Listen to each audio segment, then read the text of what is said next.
name's Victoria Mapplebeck, and I'm a filmmaker from London. And I'm Jim. I am 14 and I go to the Brit School. Yeah. And he's my son. They're relation. I began in the 90s, so I'm that old, and I began as a self-shooting director with video camera, but quite big. And I always loved the intimacy of shooting alone. And then I got maybe a commission a year from Channel 4. I made documentaries. And then I have also loved teaching. And so I also run a master's course in filmmaking. And I've combined that with making films and teaching students. And then the last couple of years I've made films with my smartphone. So the kit's got smaller and smaller. This seems huge to me now. Hello. My son Jim is nearly 14. He hasn't seen his dad since he was 2. So it's a sequel to a smartphone short I made for Film London in 2015 that brought to life a story between myself and Jim's dad that was archived in a vintage Nokia phone. And then that film ends, it's the story of raising him on my own, and then it ends with Jim at about 11. And then there's a sequel really, and I think the second film, Miss Cool, is much more about Jim's point of view, about what it was like growing up in a single parent family and his decision to track down his dad and to meet his dad for the first time. So yeah. Has it been hard growing up without a dad? No, that's just occasionally been a bit annoying. Like some things which you would do normally with a dad just don't really happen, if you know what I mean.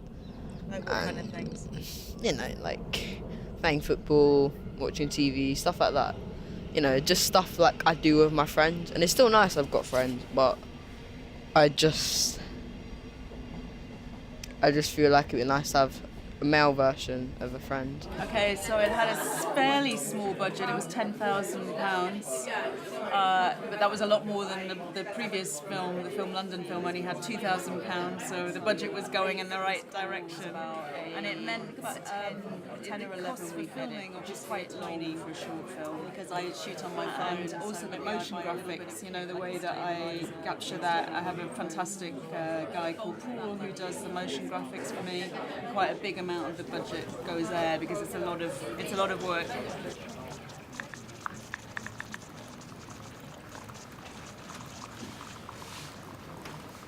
The next project was, we've had a lot of drama in the last year, so when I was cutting Miss Cool, I got a breast cancer diagnosis out of the blue, which obviously was a real shock and it was really hard, and about a month into the process I decided I was going to film it. I found it really cathartic, and again, because the camera was so small, I was able to film through all my treatments and chemotherapy and radiotherapy and film very easily at home as well. So that's being commissioned by The Guardian. So that will go out on their website in February. So I've just been editing like crazy, just got to the first cut on that one. And then there is a companion virtual reality piece where you're inside the body with me rather than outside the body, and that's just had quite big funding recently. So the idea is that they will tour film festivals together, the virtual reality piece and the short film. Over a week went by with no reply. Are you there? Sorry, I'm in Lycée. I think it's a really interesting idea to have French programmers and curators have a sense of what England is and what Britain is. And I think Elliot is a very good curator. Like when I look at the other films, I just think that there's a lot of work has gone into which films will complement one another and feel very kind of creative and contemporary. So I think it's a great festival.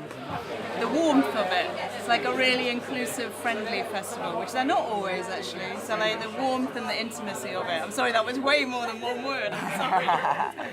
Pleasure. Thank you. You did a good interview. Thank you.